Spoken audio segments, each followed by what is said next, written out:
What's up mga kabisdak? Panibagong araw at panibagong vlog na naman tayo ngayon. Kumusta sa mga lahat ng mga new friends at mga kabisdak natin dyan sa buong mundo. Andito ako ngayon pupunta kami ngayon. Andito na pala kami sa gubat. Mangangahoy kami ngayon. Kasi wala na kaming pang sugnod sa saing. At siya nga pala, rest day ako ngayon.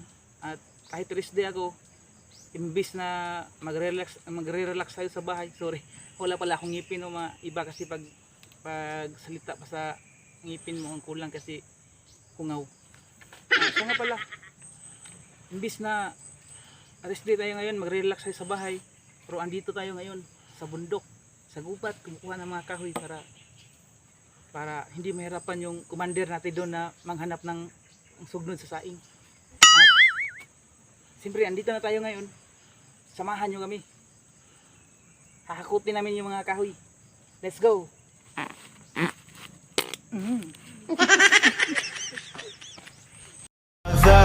It's caught in the crossfire.